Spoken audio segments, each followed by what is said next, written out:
Museo Arocena. Es un gusto estar en esta parte de la entrevista con el cronista de San Pedro de las Colonias, a quien nos es muy grato saludarle y agradecerle la entrevista en Coahuila, en la hora nacional. Se encuentra con nosotros Luis Martín Tavares Gutiérrez, cronista de San Pedro. Bienvenido. Muchas gracias por la invitación, es para mí un honor estar en este espacio. Luis Martín, la batalla de San Pedro, uno de los acontecimientos que realza la historia de la comarca lagunera.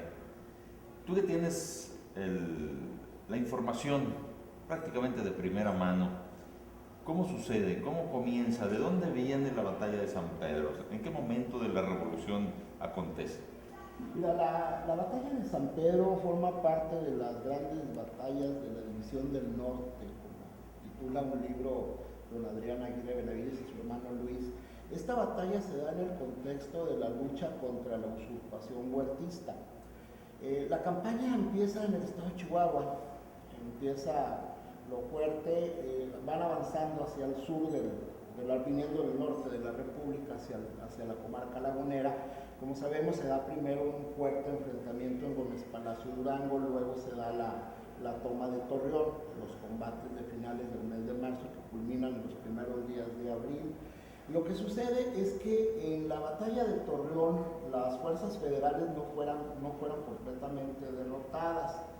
Las fuerzas federales tienen que desalojar la noche del día 2 de abril Torreón, entra Villa el día 3, se consuma la toma de Torreón, pero las fuerzas de la División de la Laguna que combatieron contra la División del Norte, las fuerzas federales estaban al mando de José Refugio Velasco, un destacadísimo militar del ejército mexicano, un héroe de las guerras de intervención y de la guerra de reforma.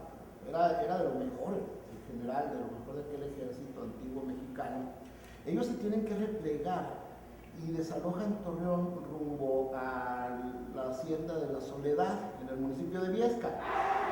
La batalla de San Pedro, como dicen algunos cronistas, fue de cierta manera una batalla, un acontecimiento un tanto inesperado, porque la toma de Torreón fue un asunto muy publicitado, fue una batalla que se esperaba, que se veía venir. Torreón, en ese tiempo, como hoy, pues era obviamente una ciudad geográfica, política, económica, y de cierta manera también estratégicamente más importante que San Pedro, que Gómez Palacio. Entonces, esto creó mucha expectativa, vinieron corresponsales de prensa de otros lados, todo el mundo se esperó esta batalla, fue muy publicitada. Cuando Villa toma Torreón, la prensa se va, acabaron de cubrir, pero no se percataron que se estaba gestando una nueva batalla, mucho más cruenta y mucho más, no lo digo yo como sanpetrino, lo dice el general Felipe Ángeles en su parte, militar y estratégicamente más importante que en algunas otras batallas. Yo siempre les digo que en la revolución todas las batallas fueron importantes, pero solo algunas fueron determinantes. Y en este caso, la toma de San Pedro yo considero que es una batalla determinante, porque, como les decía, se da el asunto del enfrentamiento en Torreón, es la división de la división de la Laguna contra la división del norte del Ejército Revolucionario.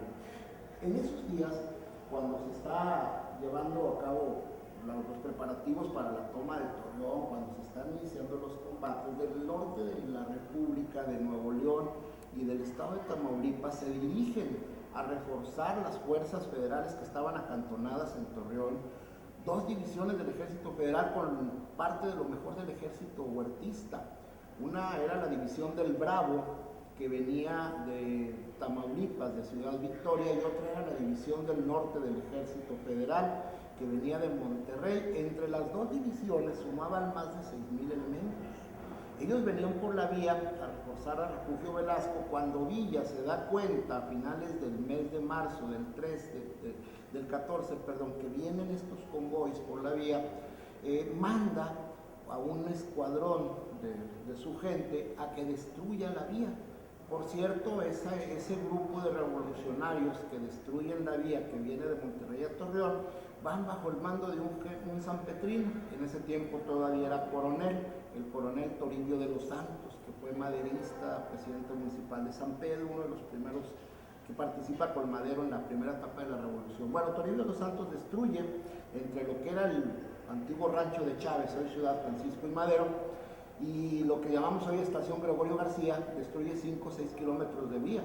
Entonces los trenes que venían con los soldados federales ya no pudieron avanzar, no pudieron llegar a reforzar a Refugio Velasco y se quedan en San Pedro. Entonces Refugio Velasco está en la Hacienda de la Soledad. Villa se da cuenta, después de que cae Torreón, que en San Pedro hay más de 6,000 soldados federales con más de 40 cañones, con mucho parque, y se prepara el combate de San Pedro. O sea, fue una batalla que no estaba planeada, o sea, fue una circunstancia que hace que en San Pedro se congreguen esas dos divisiones del Ejército Federal. El día 4, dice Villa en sus memorias, que después, que redacta por cierto Martín Luis Guzmán, dice que después de levantar el campo en Torreón, de ordenar un poco las cosas el día 3, el día 4 envía a su compadre, el general Tomás Urbina, que vaya avanzando sobre San Pedro, que vaya a ver cómo está el asunto de San Pedro. Estamos a 62 kilómetros, avanza Urbina y se dan los primeros combates de lo que va a ser la gran batalla de San Pedro. Se empiezan a dar esos combates entre el día 4 y el día 5. El día 7 hay una batalla muy paralela a los combates de San Pedro que se da en el ejido Santa Elena, en el municipio de San Pedro, en ese tiempo la sede de Santa Elena. Y se da este combate también muy importante en ese contexto porque Refugio Velasco, que está en la Hacienda de la Soledad, intenta llegar a San Pedro por la antigua vía del ferrocarril, la primera vía que pasa por San Pedro, por Viesca, por aquel lado. Intenta llegar a San Pedro por ese lado y se topa con fuerzas federales en el ejido Santa Elena, y también ahí hay un combate muy importante que se va a cumplir un centenario el día 7 de abril. En ese contexto, en ese tiempo, en esos días, se empiezan ya a desplazar de Torreón hacia San Pedro poco a poco las fuerzas de Villa y se van dando los enfrentamientos. Las fuerzas federales se reconcentran, Refugio Velasco logra llegar a San Pedro con más de 3,000 elementos también. Digamos, las estrellas de la División del Norte estuvieron combatiendo en San Pedro.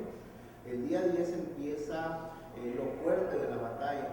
La batalla ocurre algo interesante desde el punto de vista anecdótico. La batalla se da en Semana Santa, es la Semana Santa de 1914. Entonces estamos hablando de que el viernes 10, ese viernes 10, viernes santo, se da una carnicería tremenda.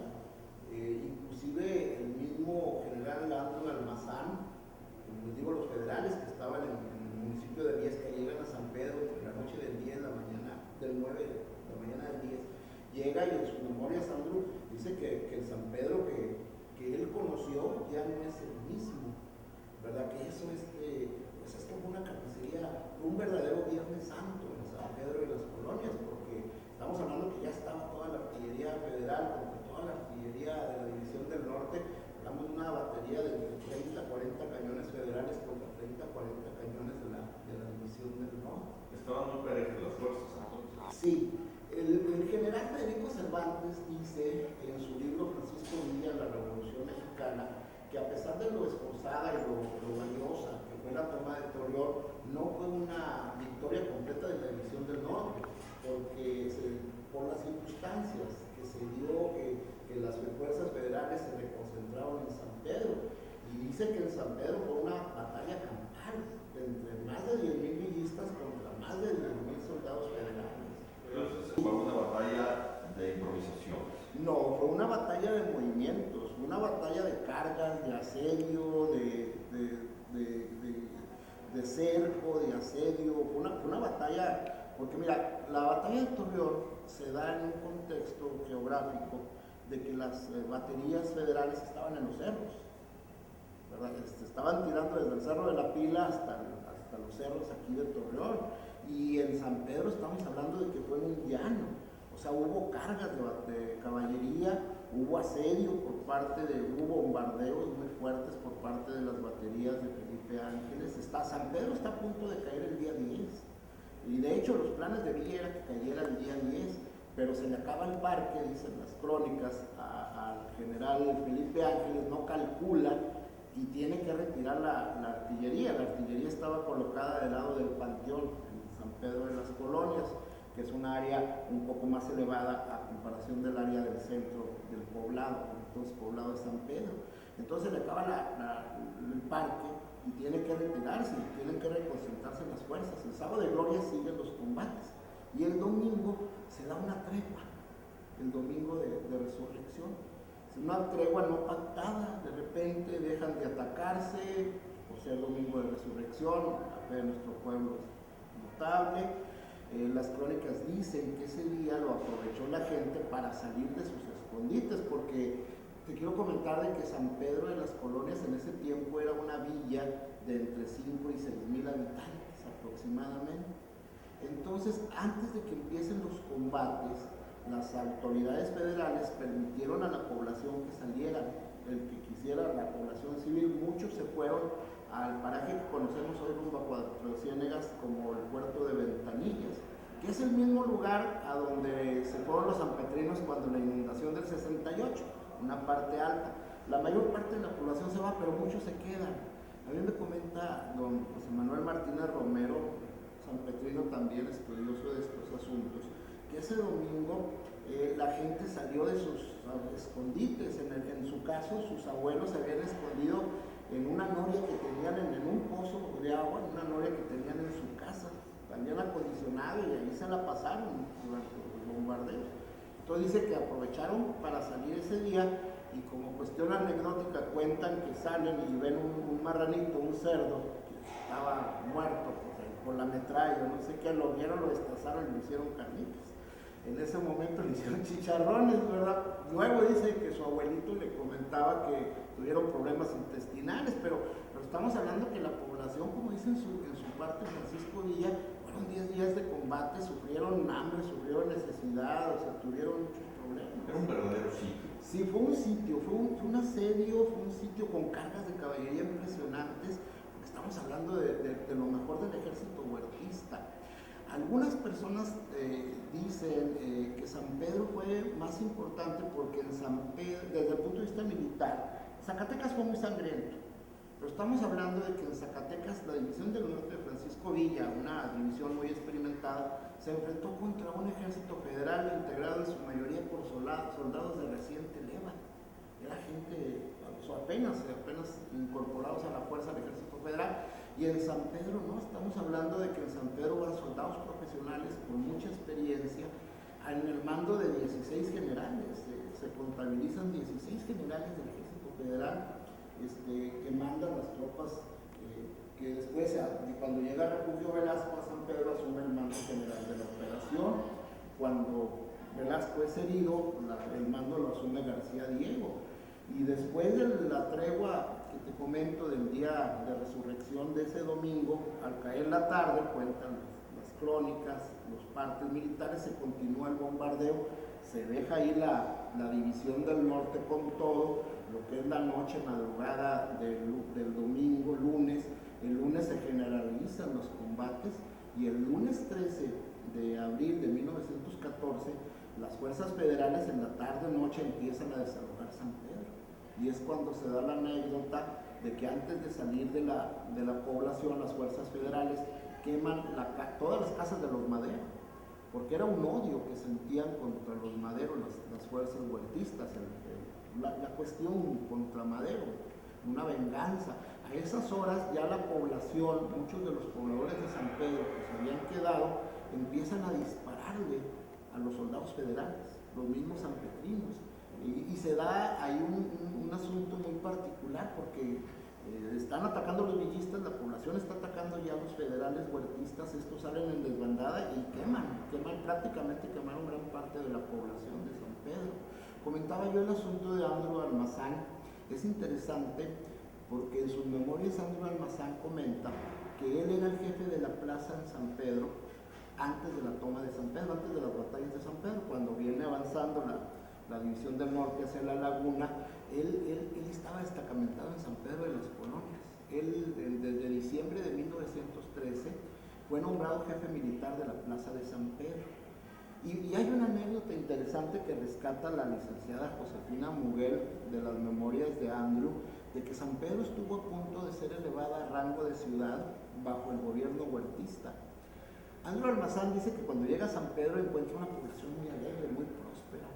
Había gentes de diferentes nacionalidades, facilidades, teníamos 3 cines, un teatro, tranvías eléctricos y de mulas, teníamos una fábrica de hielo, teníamos un sistema eléctrico, teníamos una planta eléctrica que surtía a la población, teníamos 4 corridas de ferrocarril a Torreón y 2 a Monterrey. Era una ciudad muy próspera, obviamente por el algodón. San Pedro es un pueblo que nace a partir del algodón, de un proyecto de unas gentes que van a sembrar algodón. Es un pueblo muy liberal en ese sentido porque es fundado por excombatientes de las guerras de intervención, de las guerras juaristas, los 6 fundadores. Entonces, Andrew llega a San Pedro y encuentra una ciudad muy alegre, con mucho dinero, con mucha prosperidad, una ciudad con mucha vida, una villa, perdón. Entonces él dice, no puede ser posible que San Pedro sea villa. Y él se va con Tulsi Adams y con la gente que estaba gobernando militarmente el Estado. Recordemos que los poderes formales estaban suspendidos. Y habla con esta gente y les dice, oiga, yo quiero elevar a San Pedro el rango de ciudad, porque no puede ser posible que esta villa tan alegre. Él tenía unas amigas, ahí se organizaban tertulias, había una orquesta pequeña, se hizo de muchas amistades. Entonces, esto debe ser una ciudad. Y él se viene a Torreón con la idea de conseguir la banda de música de la División de la Laguna, y llega a Torreón y le dice a Refugio Velasco que pues él quiere subir a San Pedro, que ya habló con sus jefes y que le dijeron que sí, y que San Pedro lo iban a elevar a rango de ciudad el día 21 de marzo de 1914. ¿Verdad? Y entonces Refugio Velasco cuenta la anécdota que le dice, ¿y para qué quieres la música? Pues para darle las mañanitas a San Pedro. Y le dice, no, las mañanitas se las va a dar Villa, porque ahí viene, ya viene llegando. Entonces, imagínense, el pueblo de Madero, donde vivió Madero, iba a ser elevado a rango de ciudad por el gobierno usurpador, por el gobierno que lo mató. Pero bueno, gracias ahora sí que a Dios, eso no sucedió y San Pedro se elevó a rango de ciudad hasta 1921, en otro momento histórico. Pero bueno, eso nos habla de la importancia